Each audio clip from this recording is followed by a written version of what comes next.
खट्टा खाने वाली चुड़ैल। रात को अचानक राधिका मौसी को किचन से कुछ गिरने की आवाज आई। उन्होंने बाहर निकल के देखा तो किचन में उन्हें कोई सफेद साड़ी में दिखा। वो चीख पड़ी, हे भगवान, आलतू जलाल तू आई भला को टाल तू, आलतू जलाल तू आई भला को टाल तू। राधिका मौसी को चीखते सुनकर श्रवण बाहर आता है भागते हुए। अरे माँ, क्या हुआ? क्या देख लिया? दादी माँ आ गई क्या सपने में?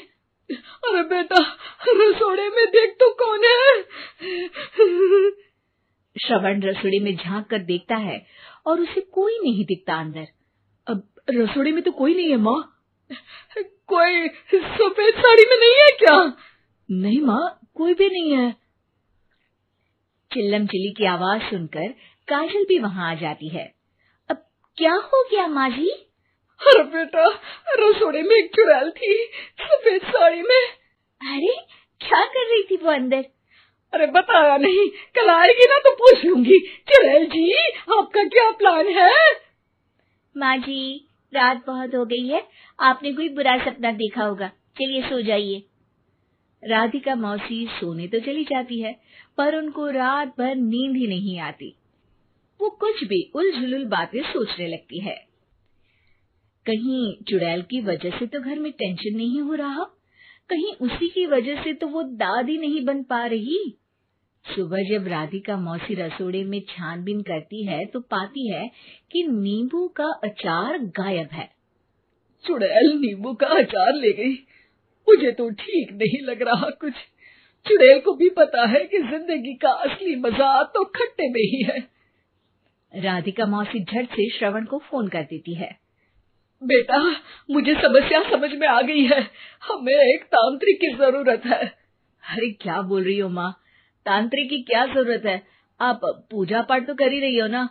आलतू जलालतू मंत्र सारे फालतू जैसे कुछ मंत्र पढ़ो, चली जाएगी अपने आप चुड़ैल।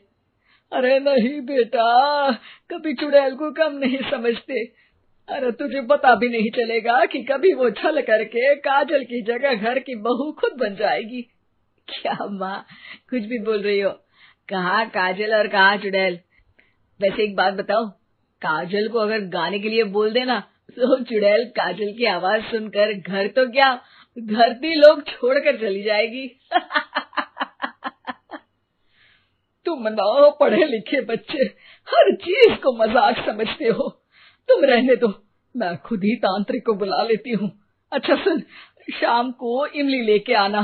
क्या है कि चटनी खाए बहुत दिन हो गए है ना? नहीं माँ, इमली तांत्रिक से ही मंगवा लो ना, आटा वगैरह भी उसी से पिसवा लेना। देखो मुझे काम करना है। श्रवण रात को कई तरह की सब्जियों के साथ माँ के कहने पे चटनी के लिए इमली भी ले आया था, लेकिन राधिका मौसी के दिमाग में अलग ही फिल्म चल रही थी। उन्हें अब सिर्फ शक ही नहीं यकीन होने लगा था कि शायद चुड़ैल ने श्रवण पर अपना जाल बिछा दिया था, जिस वजह से श्रवण उनकी बात ही नहीं मान रहा था। पर कोई नहीं, आने वाली रात में राधिका मौसी खुद तैयार हो गई चुड़ैल को पकड़ने के लिए। रुद्राक्ष की माला, तुलसी का पत्ता, हनुमान चालीसा सब हाथ के पास ही था, बस चुड़ैल का इंतजार था।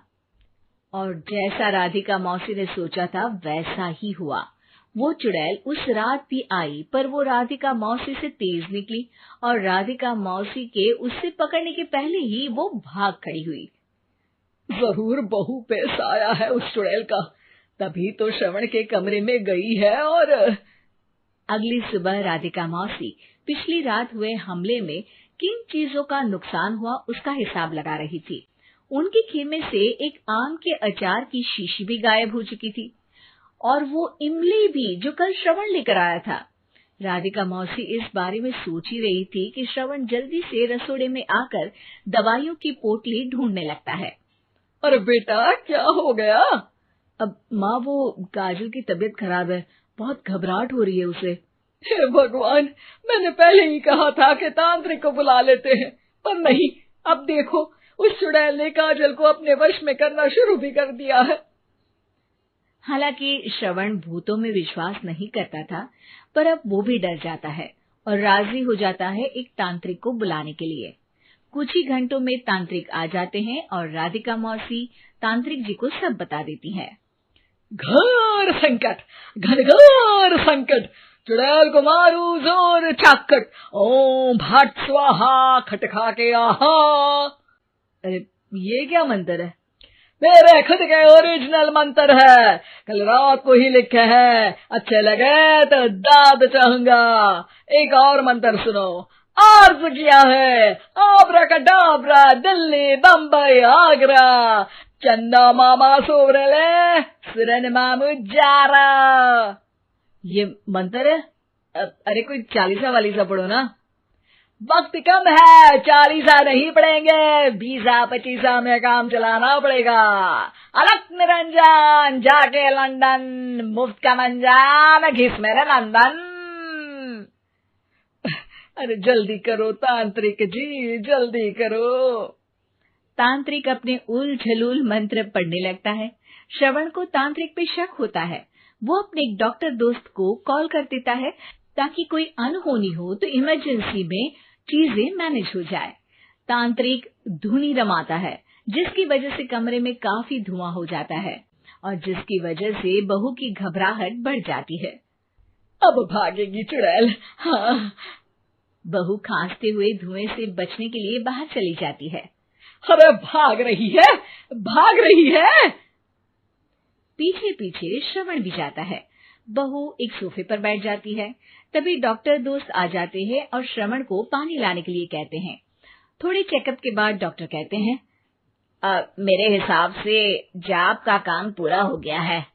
क्या मतलब? अरे कुछ भी नहीं माँ, कोई चुड़ैल नहीं है, खुशखबरी है, अब दादी बनने वाली है। मगर वो सब अचार के डब्बे। श्रवण दोनों अचार के डब्बे अपनी माँ को दिखाता है, जो कि उनके बिस्तर के नीचे छुपे हुए थे। आपने सही बोला था माँ, वो चुड़ैल काजल ही थी जो खट्टा खा रही थी। हमें कल ही पता चला, पर हमने आपको ये तांत्रिक वाला काम करने दिया ताकि आपको भरोसा हो जाए कि भूत वगैरह कुछ होता ही नहीं। अच्छा अच्छा, ये तो बड़ी खुशी की बात है, पर बेटा मुझे एक झाड़ू तो ला दे। क्यों माँ? ये तांत्रिक का भूत उतारती हूँ मैं। अब तांत्रिक राधा मौसी के डर से घर से भाग निकलता है और राधा मौसी उसके पीछे भागती है। अरे संकट ये घनघोर है, तांत्रिक मुआ चोर है।